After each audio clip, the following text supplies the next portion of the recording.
लेते हैं और जला के न्यूट्रल से भेजते हैं। तो आप जैसे मान लीजिए यहाँ से लिए पोल पे से आपके मीटर में आया एक फेज एक न्यूट्रल, और इधर से निकलेगा आपके घर में एक फेज और न्यूट्रल। तो फेज से करंट जाएगा, न्यूट्रल से आएगा, मीटर को होते हुए पोल पे जाएगा। आप सोचेंगे ससुरा पोलवा पे से कहाँ चल जाता है, तो पोल पे से वो जाता है ट्रांसफार्मर के पास, और ट्रांसफार्मर में एक तार द्वारा उसे ग्राउंड करके अंदर भेज दिया जाता है।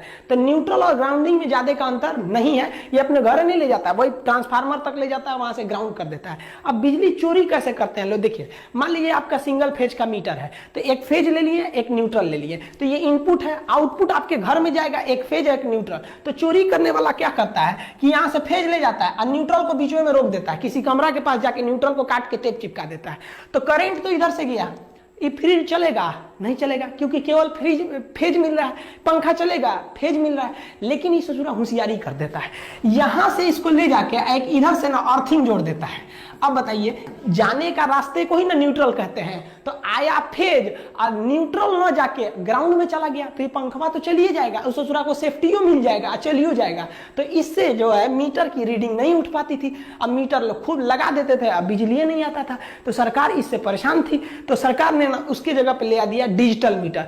अब अगर आप डिजिटल मीटर लगा देंगे और सोचेंगे कि इस तरह से बीच में न्यूट्रल को काट के बाईपास कर दे हम किसके थ्रू, अर्थ के थ्रू, तो इस ससुरा जो है ना, इस पे जब रीडिंग लेने आएगा तो इस पे बटन होता है, कोंचता है, जो देखता है कितना वोल्टेज उठा रहे हैं, कितना एम्पियर उठा रहे हैं, कितना बिल आया है, तो उसमें वो बता देगा कि ससुरा न्यूट्रलवा काट दिया है, क्योंकि करंट जा रहा है, आ नहीं रहा है, फाइन मारिए इस पे, तो उल्टा और फंस जाइएगा। तो ये वाला जमाना ये उस मोटर पे रहता था जिसमें वो पट्टी घूमती थी, लेकिन ये डिजिटल में ये काम नहीं आएगा। तो अभी के समय बिजली बिल को कम करने के लिए हावेल्स या बड़ी बड़ी कंपनियों का पावर सेविंग यूनिट आता है। आप एक मशीन टाइप का होता है, इसे लगा दीजिएगा तो ये बिजली को कम कर देता है। ये कैसे कम करता है, तो एक्चुअली ये पावर फैक्टर को 0.8 से ऊपर बढ़ा देता है, यानी लगभग 1 के करीब ले जाता है पावर फैक्टर को, जिससे बिजली बच जाती है। अब ये पावर फैक्टर समझिए, देखिए पावर फैक्टर जो होता है सबसे बेस्ट पावर फैक्टर 1 को माना जाता है, 1, लेकिन पावर फैक्टर आपके घर में 1 नहीं रह पाता है, 1 से कम रहता है। तो 0.8 तक है ना, तो ठीक है, ये लगभग 1 के करीब है,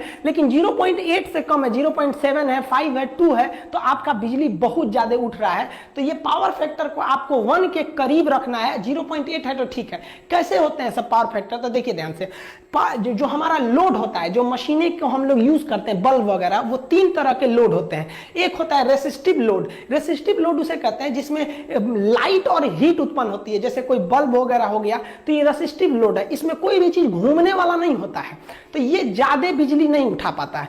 लेकिन अगर आपका कोई इंडक्टिव लोड है, तो इंडक्टिव लोड में क्या होता है, कोई भी चीज घूमने वाली होती है, जैसे पंखा हो गया, मोटर हो गया, कोई भी चीज जिसमें कॉइल का प्रयोग होता है, घूमता है इंडक्शन के द्वारा, तो उसे कहते हैं इंडक्टिव लोड, इसमें कॉइल का प्रयोग होता है। तो ये जो होता है ना, ज्यादा बिल उठाता है। और सबसे कम उठाता है कैपेसिटिव लोड। कैपेसिटिव लोड उसे कहते हैं जिसमें इस तरह के छोटे छोटे कैपेसिटर लगे होते हैं। अब आप बताइए, ये मोटर है, क्या है ये, इंडक्टिव लोड, ये बल्ब वगैरह है, ये क्या है, रेसिस्टिव लोड।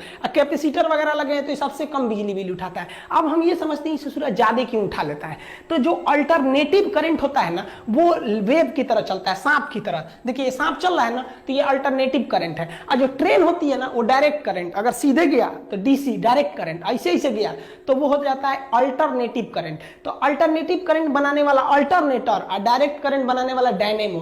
तो डायरेक्ट करंट को, डायनेमो को कहते हैं डीसी जनरेटर, अल्टरनेटर को कहते हैं एसी जनरेटर। तो जनरेटर का 2 टाइप होते हैं, उसको नेक्स्ट वीडियो में कभी समझा देंगे। तो जो करंट होता है हमारे घर में एसी, वो सांप की तरह चलता है, तो इसे हम कहते हैं वेव। इसी को फ्रीक्वेंसी होती है। फ्रीक्वेंसी का मतलब होता है फेरा। तो हमारे घर में जो करंट आती है उसकी फ्रीक्वेंसी होती है 50। यहां आप देखिएगा सांप का 2 फेरा दिखेगा, एक ये वाला फेरा हो गया और एक ये फेरा हो गया। तो इसकी फ्रीक्वेंसी कितनी दिख रही है, 2। लेकिन जो घर में करंट आ रहा होता है उसकी फ्रीक्वेंसी 50 होती है, यानी 1 सेकंड में वो 50 फेरा मार देता है वो। तो जो कभी देखिए, इसमें भी जो करंट आता है हमारे घर में, उसमें 2 चीजें होती है। एक होती है वोल्टेज, यानी जो प्रेशर जो बिजली को ढकेल रहा है, और एक करंट जो इलेक्ट्रॉन आ रहे हैं। तो करंट होता है और जो वोल्टेज होता है, उन दोनों का जो टर्म है, जो फेरा है, वो जो वेव है, वो 1 के ऊपर 1 रहना चाहिए, तभी अच्छा माना जाता है। तो जितने भी रेसिस्टिव आपके लोड होते हैं या कैपेसिटिव लोड होते हैं, इसमें देखिए यहां हम काले रंग से बना दिए हैं वोल्टेज और लाल रंग से बना दिए हैं आपका करंट, तो ये दोनों एक ही पर होते हैं, इसलिए आपका जो होता है पावर फैक्टर वो सेम होता है, इसलिए एक पर नीचे रखिएगा तो कट के 1 आ जाता है, इसलिए इससे अच्छा माना जाता है, इसे भी अच्छा माना जाता है। लेकिन जब आप कभी कॉइल को लगाते हैं यानी इंडक्टिव लोड को लगाते हैं, मोटर फैन वगैरह को, तो इसमें पंखा जो घूमने लगता है ना तो ये करंट को रोक लेता है, तो जिस वजह से इसका ग्राफ ऐसे बनता है, काला वाला मतलब वोल्टेज का ग्राफ आगे चला जाता है और करंट पीछे रह जाता है, तो वोल्टेज आगे चला गया, करंट पीछे रह गया, तो करंट को ऊपर रख के वोल्टेज से डिवाइड करेंगे तो पॉइंट में चला आता है,